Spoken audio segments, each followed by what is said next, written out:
Former Seattle Seahawks safety Kenny Easley, who was nicknamed the Enforcer for his hard hitting, has died. The Pro Football Hall of Fame announced Saturday. He was 66. Easley died Friday night, his family told the Hall, which did not provide a cause of death. Easley is one of just 4 players in franchise history, alongside Steve Largent, Cortez Kennedy, and Walter Jones, to spend his entire career with the Seahawks and be named to the Hall of Fame. He was inducted in 2017 and his 45 was retired by the Seahawks that season. We are deeply saddened by the passing of Seahawks legend Kenny Easley, the Seahawks said in a statement. Kenny embodied what it meant to be a Seahawk through his leadership, toughness, intensity, and fearlessness. His intimidating nature and athletic grace made him one of the best players of all time. The Chesapeake, Virginia native was a 5-time Pro Bowler and 3-time All-Pro player across his 7 seasons in Seattle. The Seahawks drafted Easley out of UCLA with the 4 overall pick in 1981. His best season was in 1984, when Easley led the NFL with 10 interceptions and was named Defensive Player of the Year by the Associated Press. He was the first player in franchise history to be named Defensive Player of the Year, doing so for a team that forced a franchise record 63 turnovers that season. Kenny Easley's story, however, is much larger than the stats that shaped the public's understanding of him. It's a story marked by resilience, raw athleticism, an almost myth-like presence on the field, and a quieter, more reflective side that only those closest to him ever truly saw. His passing at 66 sent ripples through not only the Seahawks community, but also among former players, coaches, analysts, and fans who had witnessed the rise of a man many consider the defining force of Seattle's early football identity. To understand why Easley's death feels like the end of an era, you have to look back at the man beyond the helmet, the kid from Chesapeake, who rose from a childhood marked by discipline, high expectations, and a burning competitive spirit. Born in 1959, Kenny grew up in a community where football wasn't just a sport. It was a language, a way to carve out one's future. Even in his earliest years, people knew he wasn't just gifted, he was different. He was taller, stronger, quicker, and had a rare instinct that allowed him to anticipate plays before they unfolded. Coaches would talk about how he seemed to play on intuition, as if he had studied the film of a moment that hadn't yet happened. In high school, he became a local legend. People in the neighborhood still talk about the nights when crowds filled the bleachers, just to watch him deliver hits that echoed across the field. His presence on the defensive side of the ball was so dominant that quarterbacks often avoided throwing anywhere near him. But even then, Easley wasn't merely known for hard hits. He had a cerebral approach to the game. He studied opposing offenses, memorized plays, watched body language, and learned to read quarterbacks almost like a psychologist studying human behavior. His combination of intelligence and physicality made him a natural standout. When UCLA recruited him, it was already clear he would become something special. UCLA fans remember him as the rare college athlete who treated every game like a test of character. He didn't just want to win. He wanted to impose himself to reshape how opponents approached the game.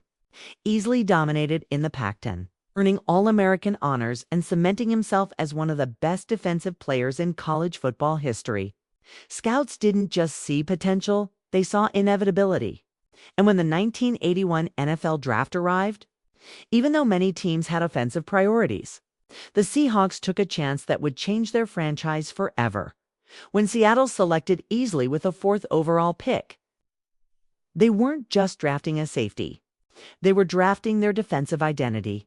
From the moment he stepped onto the field, everything about him demanded attention. He walked with the posture of someone who understood the weight of responsibility. He hit with the force of someone who played every down as if it were a defining moment. He communicated with teammates in a way that commanded respect without ever raising his voice. And he delivered the kind of performances that made fans lean forward in their seats, sensing something electrifying whenever 45 drifted into the secondary. Like a shadow waiting to strike. His nickname, The enforcer wasn't a gimmick pushed by media or fans, it was a title earned organically. Hit by hit, game by game, moment by moment. Opponents feared him. Teammates trusted him. Coaches relied on him. And fans adored him. He represented toughness, swagger, discipline, and commitment. In Seattle's early years, a time when the team was still fighting to establish itself in the NFL, Easley became the heartbeat of the defense. He was the standard by which other Seahawks defenders would measure themselves for years too. Come 1984 stands out not just as his best statistical season, but as one of the greatest seasons by a safety in NFL history. 10 intercepts is a massive number for any defensive back, placed him at the top of the league. But the numbers only tell part of the story. That year, he seemed to operate at a different speed, as if he existed slightly outside of time. His reads were quicker, his instincts sharper, his hits harder, his leadership louder. Seattle's defense thrived because he led it with the perfect balance of aggression and intelligence. The Seahawks forced 63 turnovers that year, a franchise record that still stands as a reminder of how dominant that defense was, and how much of that dominance came from Easley's presence. Players who lined up beside him often described the feeling of security that came from knowing he was on the field. They talk about hearing the crowd gasp when he launched into a signature hit. They talk about the way he studied tape, how he expected excellence from everyone, how he never tolerated laziness or excuses. And yet, for all his intensity, Easley had an off-field demeanor that surprised those who expected him to mirror his on-field persona. He was soft-spoken, articulate, thoughtful, and deeply introspective. He was the kind of man who could deliver a bone-shattering hit in a game and then sit quietly in the locker room afterward, towel draped over his shoulders, analyzing every mistake he made, and in games where he played nearly flawlessly off the field. Easley was known for his loyalty and his devotion to his team and community. He was the type of player who remembered names, checked in on staff members, treated rookies with respect, and mentored younger players even before he was considered a veteran. His teammates recall him giving advice not only about football but also about life, financial choices, family decisions, mental discipline, and personal growth. His career, unfortunately, was cut short by kidney issues, health complications that would later become a significant chapter in his life. Easley had always played football with an intensity that pushed the limits of his body. The physical toll, combined with other medical factors, ultimately led to renal failure, ending his career far earlier than anyone expected. But even after retiring in 1987, he remained connected to the sport and to the Seahawks in profound ways. It took decades for him to receive his rightful place in the Pro Football Hall of Fame. Many fans felt he had been overlooked, even robbed, for years.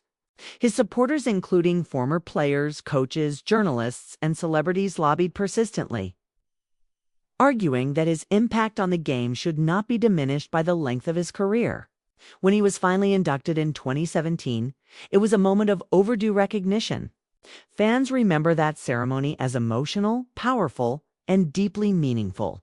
Easley stood on that stage, reflective and dignified, acknowledging the journey that had led him there, the highs, the struggles, the health battles, the triumphs, and the legacy he had built.